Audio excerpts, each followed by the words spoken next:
As the owner of Crescent Conjure, often get questions about ancestral veneration and what it really means according to our specific tradition of hoodoo root work and conjure.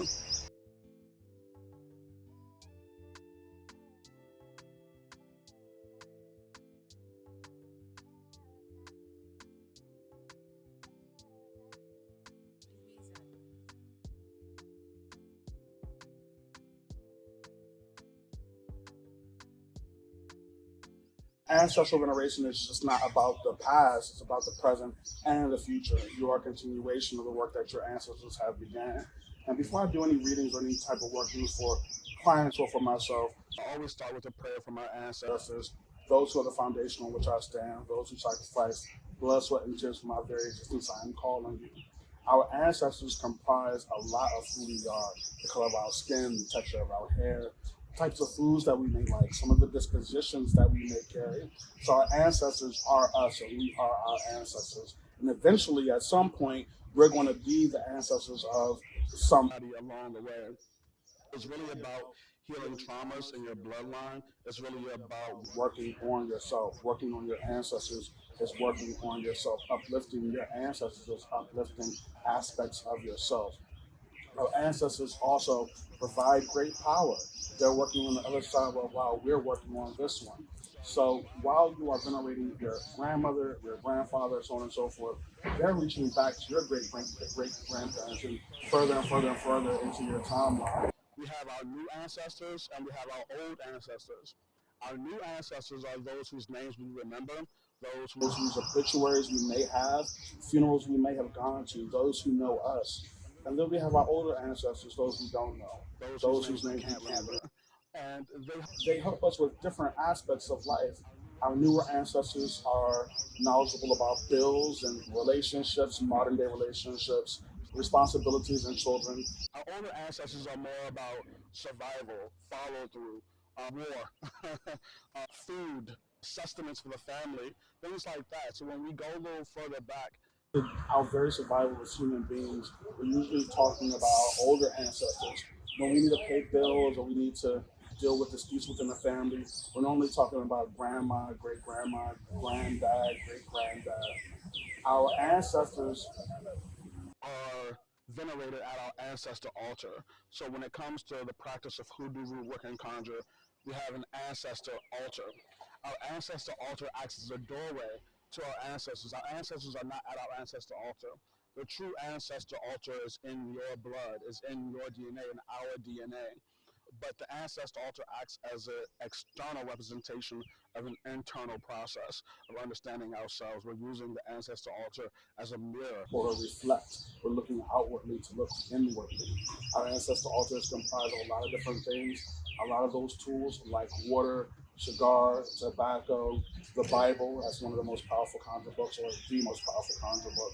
And since all these act as touch points for our ancestors to better communicate with us, all things are, well, as we as human beings evolved out of water and we're born through womb. And so having a glass of water helps for transition of spirit and to be able to better vocalize and communicate with us verbally. It also works as a scrying tool. And if you're not familiar with scrying, it means being able to see images in an object. So when your 7-day candle is reflecting within the liquid of the glass of water on your altar, you're able to make out messages as well.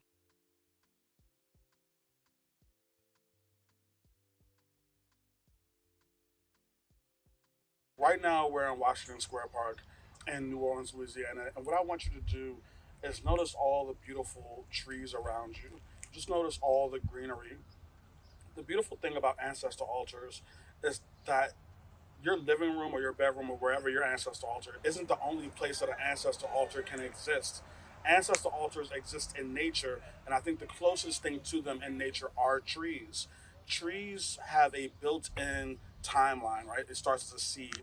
And so we have the roots that are under the ground. We can't see them. Those are the people who have passed that are behind the veil, the ones that we can't really see at our ancestor altar, but we know are there. And then we have the trunk of the tree, which represents you. You're the present moment. You're at eye level. And then we have the roots, which are reaching up in the sky as a representation of a idyllic future. So a tree is a good representation of those who came before us. of us as being an interlinking part between what we can't see and what we can see. The aspirational, as far as the branches go, and the acknowledged but unseen parts of our ancestors in the form of the roots of a tree. Trees in nature represent antennas. So they're still like bridges between the physical world and spirit. No matter what mythology you go to, you have the Yggdrasil tree, you have the Axis of Undying, you have fulcrum in the middle of reality that holds everything together. That is you. You are the fulcrum. You are the ladder between your ancestors and the future. It's your responsibility now. They pass the baton to you so that you can do the best you can to push the bloodline forward, to push your lineage forward, to raise the children up that will come after you, and that is your responsibility. And my prayers are often asked to be good offspring. I want to be a good offspring. I want to make you proud. I want to do the best that I can. I want to fight, and I want to fight as hard as you did, as hard as my ancestors did to make a way for me. All the sacrifices that they made, when things get tough and things get hard in life, when we feel like we can't move forward and it starts getting difficult, imagine the difficulties that they faced. Imagine the type of things that they had to go through. We're talking about a different time with a different standard of living, with a different way of life, and still they made a way, and still you're here. And it's our job to do that for those who come after us. As far as spiritual practice goes, our ancestors are they're the battery that we plug into to make the work. Voodoo is not powder or oils or washes and stuff like that. It's the power of our ancestors that go into these things that make them work. It's the blessing in our blood that was passed on from them that makes the wheels on the train go.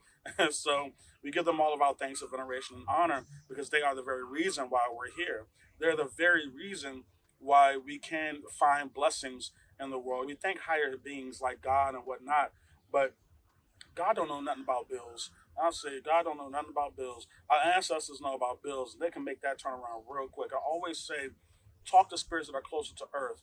I think spiritual practitioners in a lot of ways go for elevated spirits, spirit guides, and all these celestial beings. And I feel like those celestial beings are very removed from our day-to-day life. They're very removed from the kind of baseline human concerns that we have.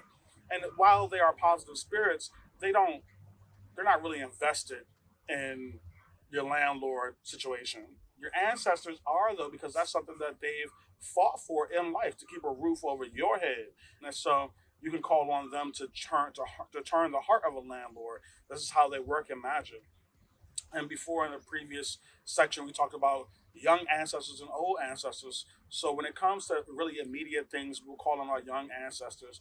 When it comes to things that are more long term, developmental, internal process of acknowledging yourself and growing as a human being and reaching deep inside for your strength, your old ancestors may be the ones that you turn to, the ones that survived against all odds. They will give you a type of fire that I don't think anything else can.